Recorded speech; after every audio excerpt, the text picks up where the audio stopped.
This past summer, Sharon and I were at Ocean Park. We were down at the beach, and we were hanging out. And I think we were in the backyard. And I was looking through just looked at Facebook, and I noticed that one of my friends from college, who I haven't probably seen in 22 years or so, posted this picture.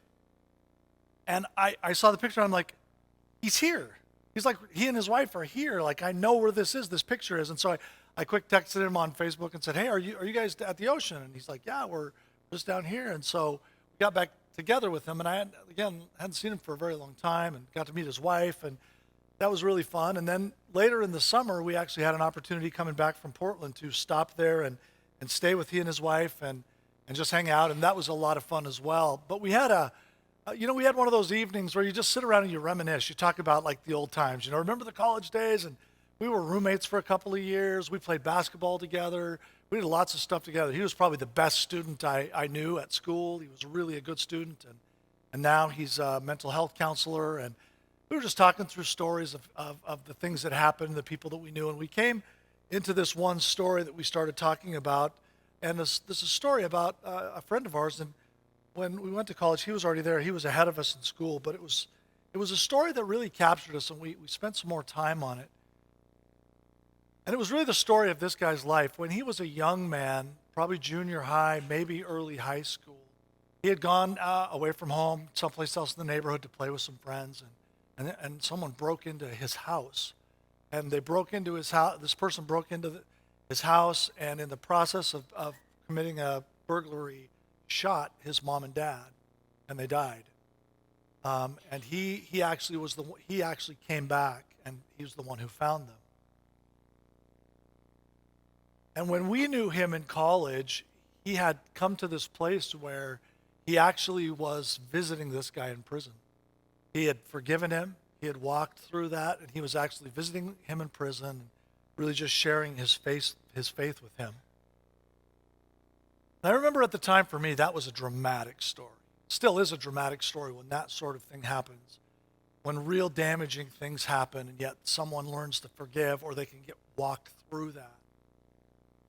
Because it could have easily been the case that he could have been angry and bitter, and that could have caused him to turn his life a whole different direction. It ended up turning him to the Lord. He went into ministry later on in full-time church work. But it would have been easy to see how he could have come to this place where he would have just been angry and bitter. But what he turned to instead was forgiveness. Again, that's a challenging kind of story. And we don't all have those kinds of things in our lives, right? We don't have those kinds of dramatic things necessarily. Maybe you do have something like that in your family history. But we all do have challenging things, don't we? There are things that we all go through that are really difficult, that are really challenging. And we kind of have to figure out how to get through that. We kind of have to decide, as we face those challenging things in life, how we're going to process them. Because there's lots of ways to do it. The difficult things can make us angry, and they can make us bitter. They can make us frustrated. They can actually turn us away from God. But sometimes they'll turn us back to God. And we all have those challenging circumstances in our life. Sometimes for us, it's just watching the pain in other people's lives. We go, what? How can this be? How can the world be this way? And what we want to talk about today is that in the midst of this, we need to recognize that God can bring about good in any of our stories if we can trust him to rework the script.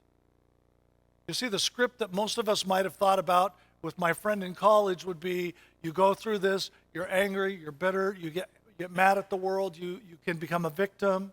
That could be the script, but the script that he was living in was a script in which you walk through the challenging things that happen to you, you trust God to move you through forgiveness and the life that he ultimately came into, which was a good life.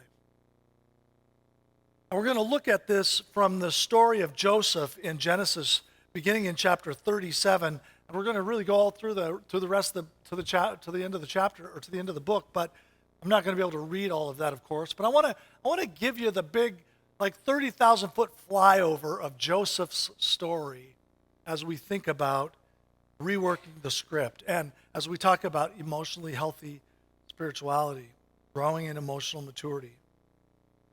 If you want to turn there, I'll go quickly through it, but you can follow me if you go to Genesis chapter 37.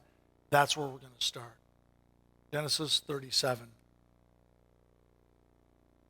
So we find the story here. We find Joseph here. Joseph is 17 years old. He's the son of Jacob.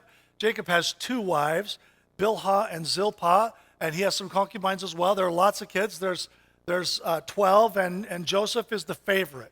We find him at age 17, and he's the favorite of his father, and everyone knows it, right? Joseph isn't just the favorite, and people suspect it.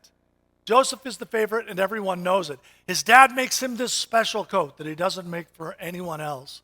And we see this story unfolding in his family. It says in verse 4 that his brothers hated him because he was the favorite, and they couldn't even speak peacefully to him. It had gotten to such a point where they hated Joseph because of their father's favoritism, and everybody knew this was the way it was.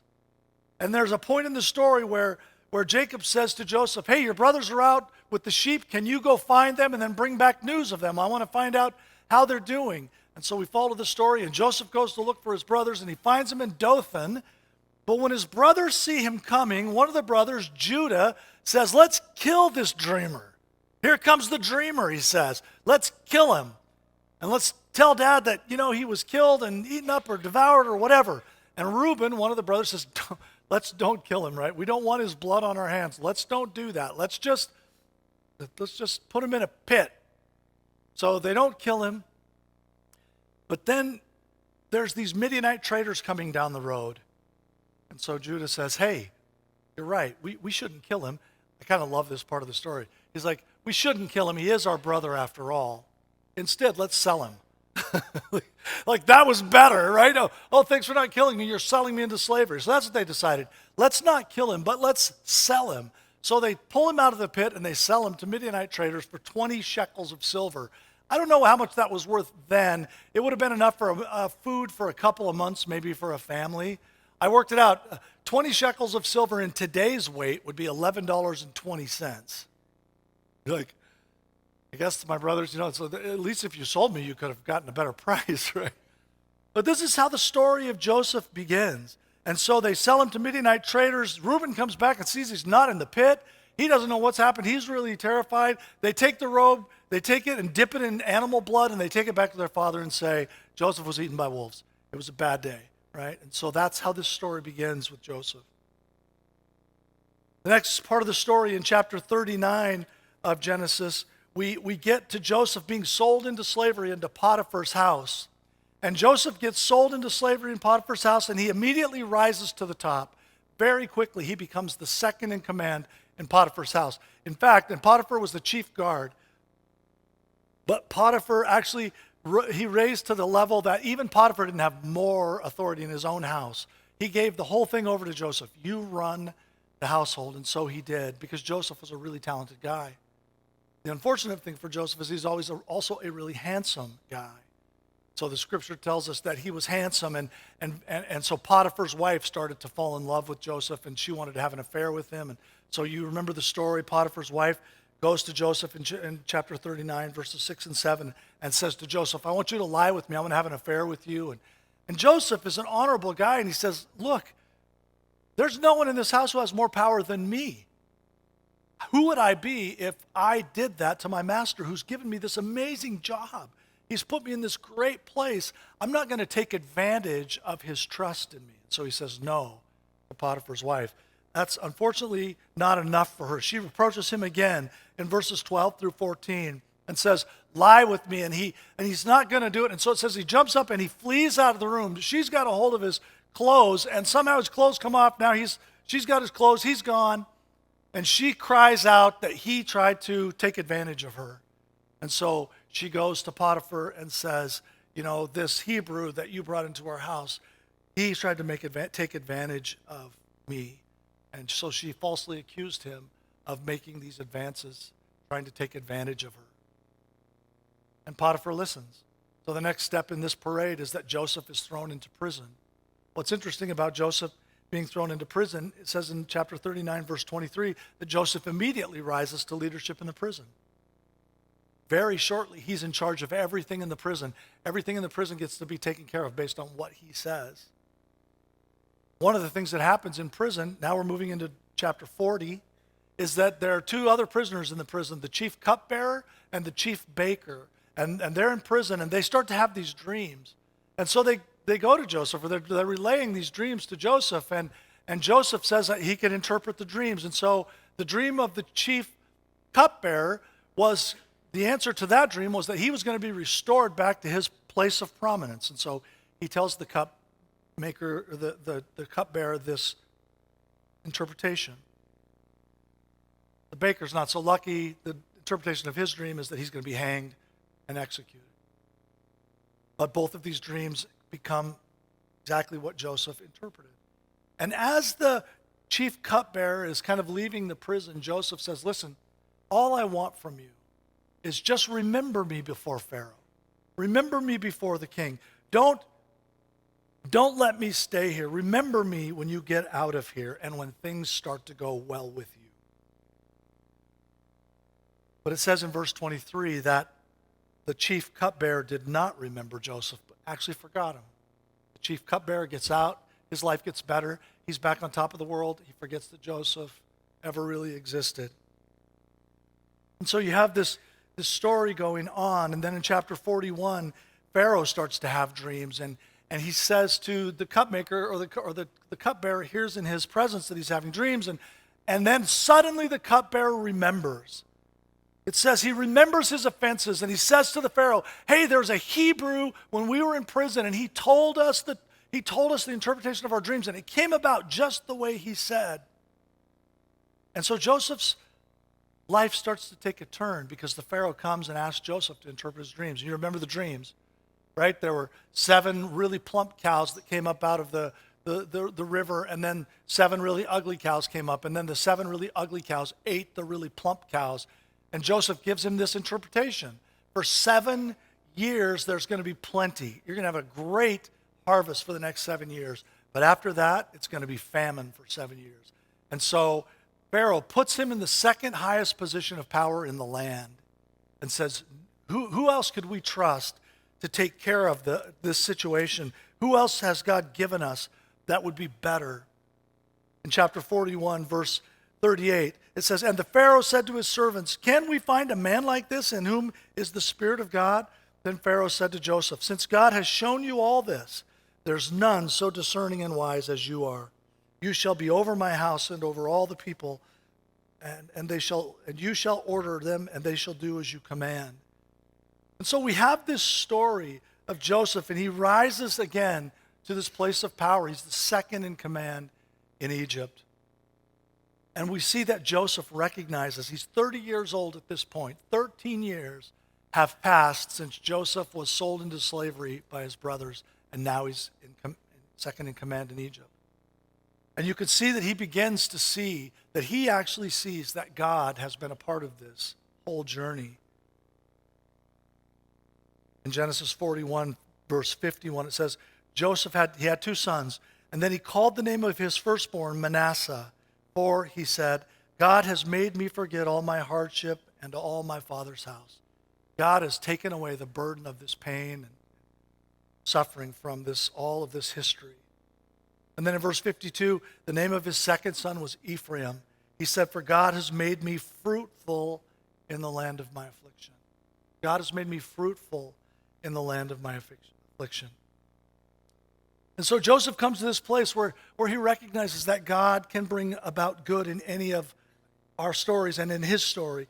If we trust him to rework the script, he's like, God is a part of what's going on. And now there's been a corner turned. But you know, Joseph's story is in some ways all of our stories. Most of us we probably can't look and see really the kinds of painful things that Joseph faced. Maybe you have that in your life. But one of the things that we recognize is that we don't get to choose the story that we're born into, right? Joseph doesn't. Joseph's born into this family, and his family's really messy. And he didn't choose to be born there, and he didn't choose to be born then. But that's the reality. When you flash back to Joseph's family and the generations that preceded Joseph, it's filled with brokenness and dysfunction, right? All the way from Abraham down to Jacob. Abraham was a liar. Remember, there are a few times when he lied about Sarah. No, she's not my wife, to save his own skin. Isaac and Rebekah's marriage was characterized by lies. Jacob lied to almost everyone. His name actually means deceiver or usurper. And he ultimately steals Esau's birthright, right? This is the family that we're talking about here. There was favoritism in every family. Isaac favored Esau. Jacob favored Joseph. And then Jacob later favored Benjamin after he thought he'd lost Joseph. There was rivalry in every generation. There was infidelity in every generation. And Joseph's nuclear family had its own dysfunction, didn't it? There was plenty of stuff going on just there. His brothers hated him because their dad favored him. It's interesting when you have more than one child in your family, isn't it? Because you really do, as a parent, you want to honor what each child brings to the family. And if a favorite rises up, it's really challenging for the family. I remember when Jonathan was born, that's our first son, and when he was born, and it was I wasn't ready for that at all, but I started to get used to it, and it was kind of fun. And about a year and a half into it or so, Charlene said, we really should have another child. And it had been fun, but it also had its other stuff, right? And she goes, we should have another child. And I said, why should we do that? I said, we got almost the perfect kid right here. And she said, that's why. Okay. All right. So then Josh came along and Noah came along. I don't know what we'd do without him now, but you know what? You see each of your children and you love them. When I think about my kids, there's stuff about each of them that I really love. I admire them in certain ways. But it's really challenging when you have one child in the family who really does believe they are the favored, and when other people believe they are the favored ones. And with Joseph, it was clear, right? I mean, Dad didn't just, it's not an inkling that Dad may favor him. I mean, he gets all the best stuff. He definitely was the favored son. And then Joseph doesn't help his own situation, does he? It's like he has these dreams early in chapter 37, these dreams where sheaves of wheat are bowing down and worshiping him, and he comes to understand the interpretation of the dreams. He says his brothers are going to worship him. And it's fine to get the interpretation, but he had to go further than that and tell them, right? They already hate him. They can't speak peacefully to him. And he says, what's going to make this better, though, is pretty soon, one of these days, you're going to worship me. And how would that help, right? And he has another dream, and he goes back. His whole family now is going to worship him, right? And he tells the whole family these dreams. Everyone's going to be worshiping me at some point, and this is not helping, Joseph. This is not helping your case. But so you have all this brokenness, all this wounding, all this dysfunction that has been traveling in this family, and it's created a really, really messy situation. But Joseph didn't choose any of that in terms of his family. Right? He didn't choose the way his father felt about him, per se. He didn't choose to be born into that family. I mean, he didn't make his situation better, but he didn't choose it. But the other thing we recognize is that we don't get to choose all of what happens to us in our story. Right? Think about Joseph's story again as we go back through it. The story is filled with trauma and brokenness, but most of what happens to Joseph is not of his choosing. He didn't choose his family. So he didn't choose his brothers who decided to throw him into a pit, were talking about killing him, ultimately sold him into slavery. He didn't choose their actions. That was their business. They made those choices. He didn't choose for his father to treat him the way that he did. He didn't choose that he was accused he didn't make this advance towards Potiphar's wife, right? He didn't choose that. That was a choice that she made. There was a lot that he didn't choose. Sometimes in our lives, there are hurtful things that happen to us, woundings that come to us that we don't choose. And sometimes in the midst of that, we can kind of take the blame on ourselves, right? We say, well, we see this, I've seen it a lot of times when a couple splits up, and the kids often will say, if we were better kids, mom and dad wouldn't be split up. They wouldn't have split up. Or if we had acted better, maybe we could have helped them stay together. Or spouses in the midst of infidelity sometimes will say, if I'd just been a better husband, or if I'd just been a better wife, they wouldn't have done this. Or sometimes the spouse will say that, if you had just been a better husband, or if you had just been a more attentive wife, then I wouldn't have gone off and done this thing that I did. I wouldn't have gone off with somebody else. And when we make ourselves vulnerable in life, then we're vulnerable to be hurt. And what I want to say to us about that is, there are circumstances that happen in your life that are not your fault. And we have to own our own actions, right? Parents, we have to own our own actions. We have to own our own choices and not put that on someone else. If you had been better, I wouldn't have done this. If you had been different, I wouldn't have done this. We have to own that. But we know that can happen to us, can't it? Or we start to take guilt on ourselves for other people's actions. But Joseph didn't choose all those things that happened to him. Not just within his family, but also outside of his family. There was injustice all over the place, and not just at the hands of his family. Potiphar's wife falsely accused him. He gets thrown in prison. This is not just. He's forgotten by the cupbearer. That's not just. You would think that the cupbearer would have been remembering this great news that he'd been given by this Hebrew. But it says very specifically that the cupbearer forgot Joseph. And so when we think about our lives, we think about the fact that we're born into lives that we didn't choose. I don't know if you ever think this, but I do think this once in a while.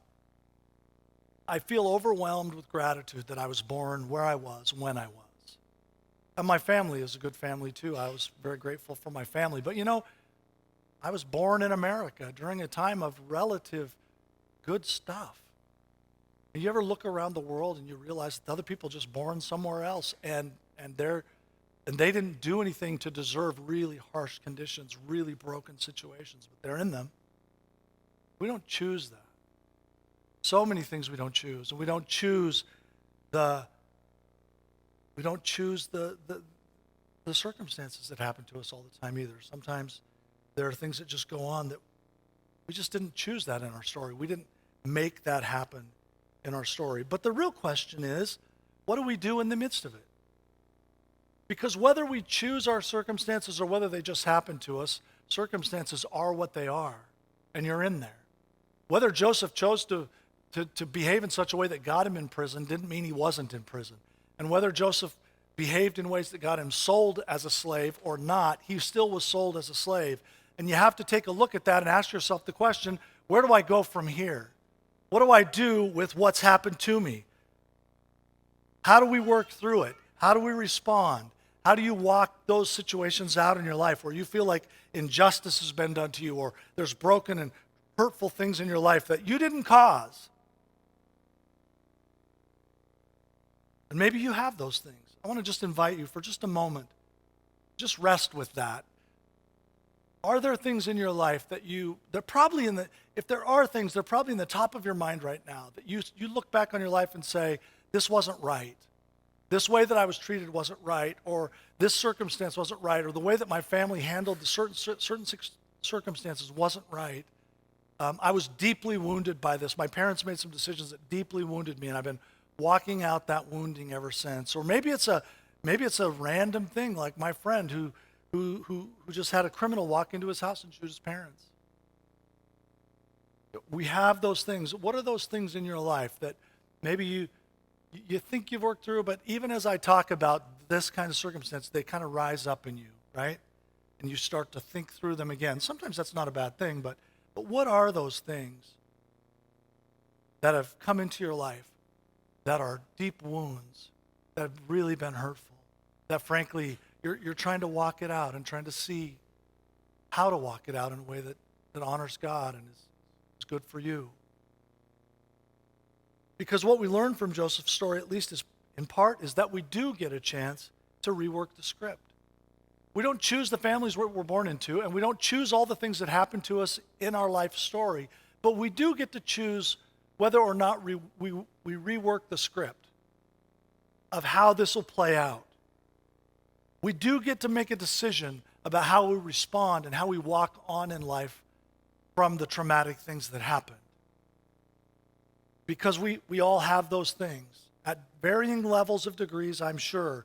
But it doesn't really matter if you think your problems were less than someone else's, because the reality is whatever it is for you is what it is. You're walking that out. You're not comparing against other people's difficulties, their circumstances, their wounds, their hurts. But as Joseph walks this out, we see a temptation in Joseph not to rewrite the script. We see a temptation, I think, in Joseph to continue in the brokenness. In the beginning of chapter 42, we get, this famine is hitting the land, and it's everywhere. And it reaches down to where Joseph's family's living. And Joseph's father, Jacob, says, we got to send somebody to Egypt. We need grain, and we're not going to live if we don't get grain. And so Joseph's brothers come up, and of course the person that they're suddenly face to face with is their brother Joseph. But they didn't recognize him. But he did recognize them in Genesis chapter 42.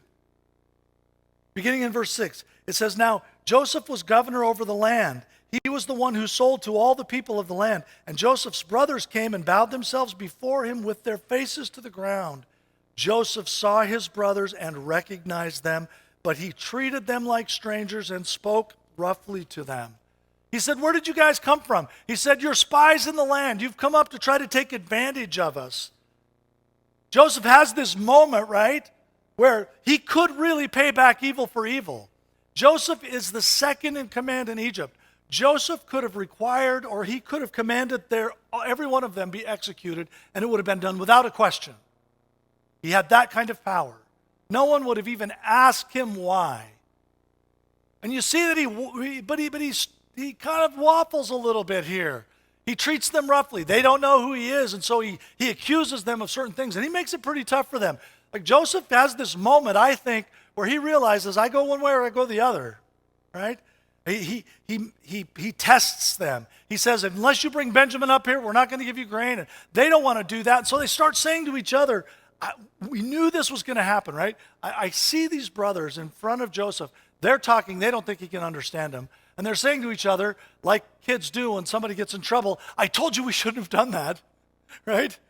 I said we shouldn't have been throwing the ball inside the house, but we did it. Now the window's broken. Now who's in trouble? They're talking to each other. Chapter 42, verse 21. In truth, we are guilty concerning our brother, in that we saw the distress of his soul when he begged us and we didn't listen. He begged us not to sell him into slavery, but we didn't listen. And so Joseph has them in this corner where he gets a choice, and there's a temptation for him to continue the brokenness. And we face that too, don't we, sometimes? We get hurt by someone, and we get an opportunity to sort through that. We actually want to make the hurt a little deeper, right? It's like we put the knife in just a little bit. Now we're going to twist it, and we might even decide, to really continue to make this person miserable. And there are times when we go through circumstances where that happens, where we're deeply wounded, and we just want someone else to feel the wound. We want someone else to feel the hurt. And Joseph's, I think, in that place here when suddenly his brothers are bowing before him like his dream said they would. And he's like, yeah, I think you guys are spies. I'm not going to let you go. You got to bring Benjamin back. They're thinking, we're never bringing Benjamin here. We cannot have our father lose his other favorite son. But ultimately, Joseph chooses to rewrite the script, doesn't he? Because he actually ends up caring for his brothers. And we see this because the first thing we recognize with Joseph is that he understands throughout the story that God really is at work in his story. Right? Joseph recognizes, even when he's tempted in this moment, he flashes back over his story and he realizes that God has been a part of the story all the way through. In chapter 41, verse 16, when Pharaoh comes to him and says, hey, I've had this dream. I really need someone to interpret it. Joseph says, it's God who will give the interpretation. It's not me. He's the one who will do it. In chapter 45, verses 4 and 5, when Joseph finally relinquishes to his brothers who he is, he says, I am your brother Joseph, whom you sold into Egypt. And now do not be distressed or angry with yourselves because you sold me here, for God sent me before you to preserve life. Right? Joseph recognizes at this moment that God was a part of this journey. And he could see it all the way through. In chapter 45, verse 7, it says that Joseph says that God sent me before you to preserve a remnant on earth. Like my job was, God had something in mind when he was moving me through this whole journey. And Joseph also recognizes God's goodness to him in chapter 41, verses 51 and 52, when he names his sons. He names his first son Manasseh. God has made me forget all my hardship in my father's house. And his son Ephraim, God has made me fruitful in the land of my affliction.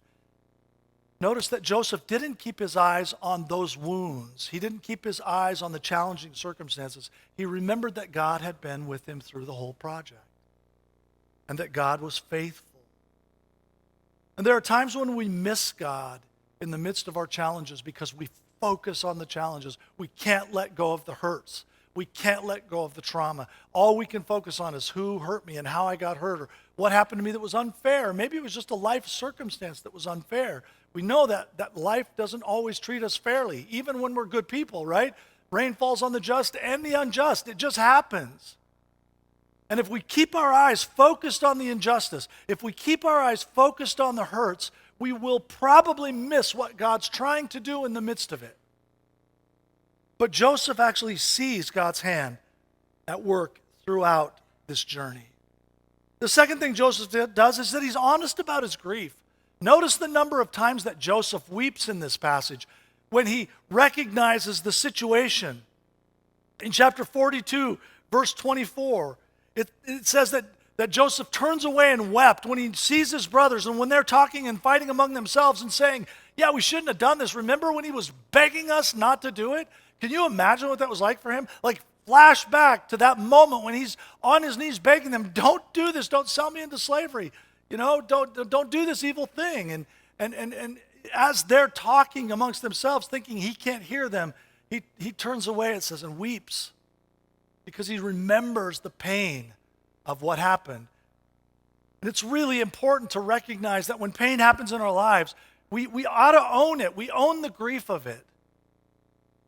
And we, at certain times in our life, particularly as Christians, we want to just say, we just got to move on. When my mom died, which is now 22 years ago, I remember walking that journey out with my dad. And I remember how quickly after my mom died, people said things to him like, you just got to move on. Just got to move on. I remember him telling me little things like when he had to redo the church directory and her name didn't go in. Those moments, right?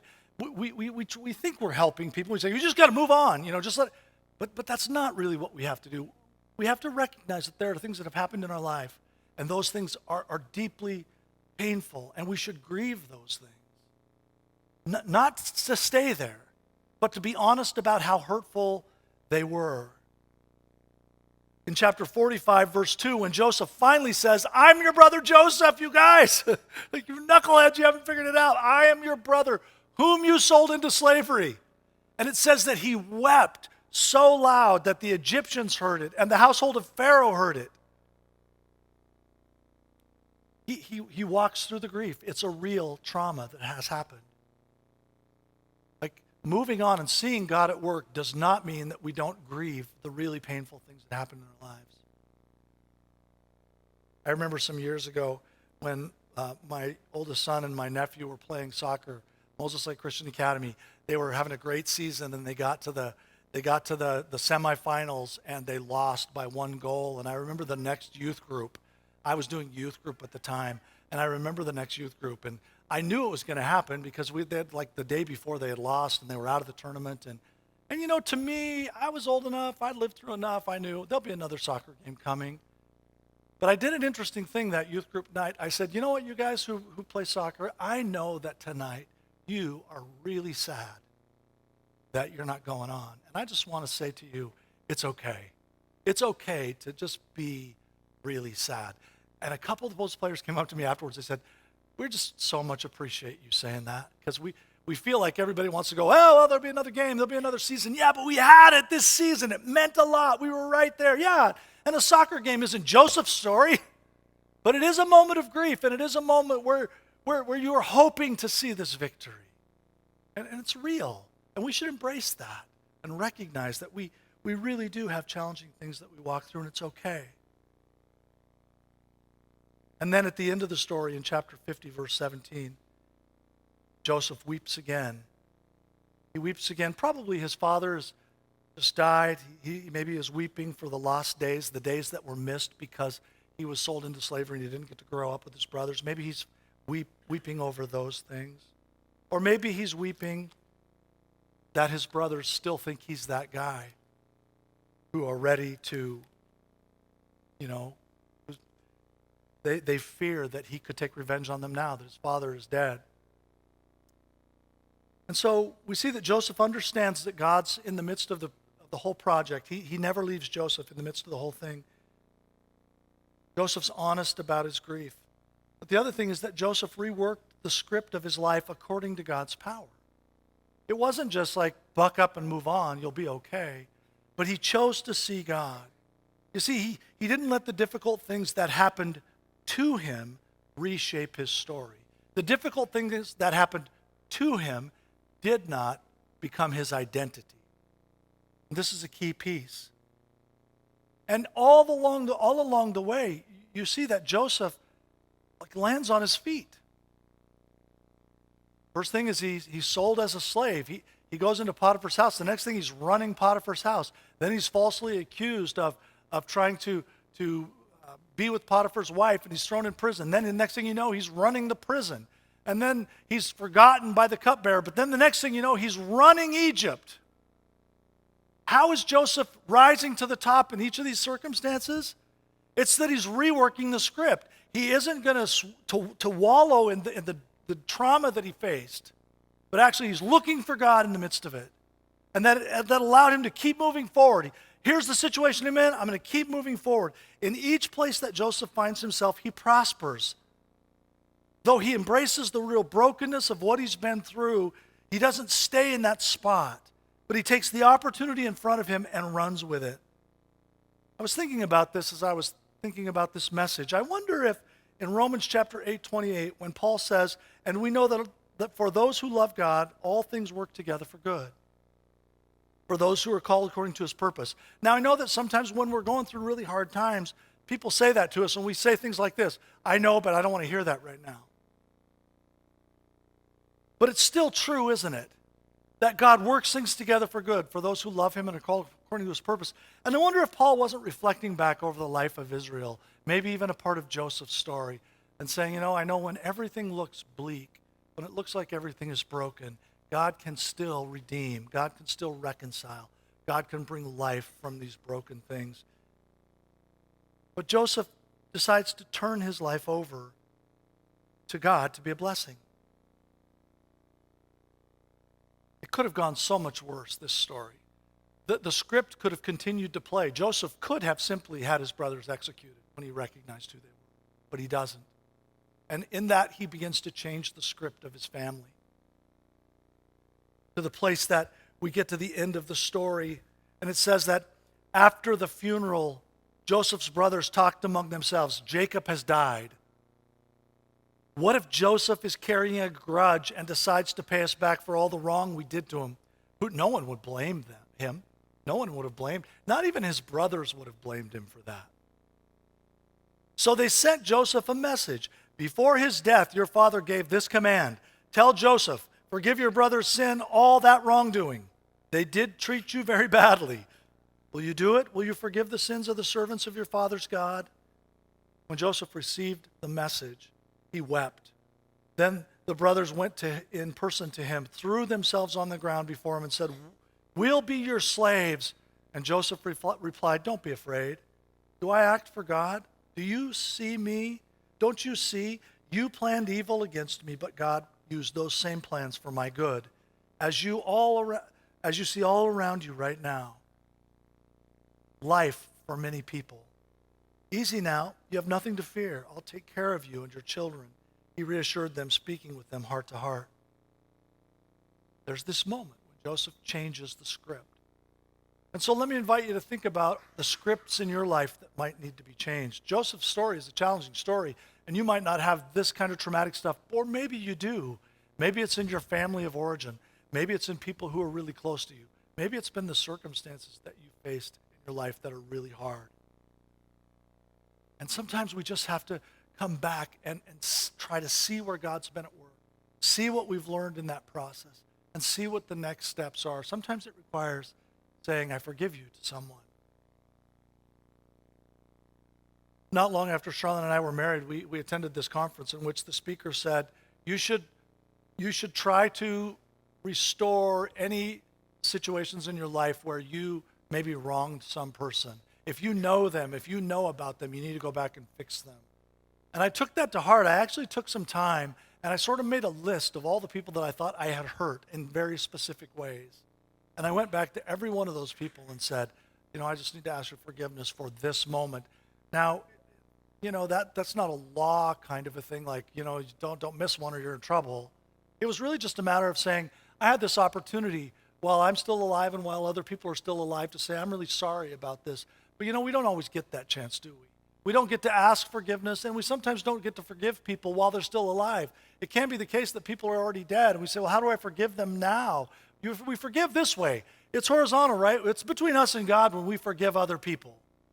And we don't have to have reconciliation to have forgiveness. Reconciliation happens between people this way. Forgiveness is a different thing. And there's a moment when you just have to let go and recognize that the trauma that's in your life, it might not ever be able to be fixed. The people who hurt you might be dead. But it doesn't mean that you can't, with your heart, forgive people and move forward. Seeing the goodness of God in your situation, seeing where God has met you, rewriting the script as you go forward. Trevor Hudson, in his book, Discovering Our Spiritual Identities, writes this: forgiveness overcomes evil. It brings liberation from resentment, release from the bondage of past hurts, deliverance from bitterness, and the freedom to live fully in the present moment. The wrong that's done to you, inexcusable as it was, loses its power to determine the way we live. Think about that. That's an amazing thing about forgiveness. The wrong that is done to us, inexcusable as it was, loses its power to determine the way that we live forward from here. No longer are we imprisoned in the role of victim. Instead, our lives reflect the family likeness of the crucified forgiver and the power of his resurrection. We get a chance to rework the script. It doesn't mean the story gets any easier, but it does mean that we can do something different as we go forward. And so I just want to invite you to reflect a little bit, reflecting back over your life and your family of origin. What's one thing that you appreciated about your family? And what's something that's been hard? Maybe something that's stuck in you, something that you really do need to work through and think through. I want to invite you to do that work. That's important work. Maybe take a minute to list the traumatic events, earthquake events in your life. Maybe it wasn't what somebody else did to you. It's just something that happened, and you can't point to anyone as the person to blame. Really hard things that maybe you haven't worked through. It's not going to help to just keep walking forward. You got to kind of sort through those and ask God to meet you in those places. How did you respond in those situations? If you had a chance to work through it again, would you walk it out in the same way, or would you do something different? I recently heard something that really resonated with me. It said, respond today to the situations that are facing you in a way that you would be glad tomorrow.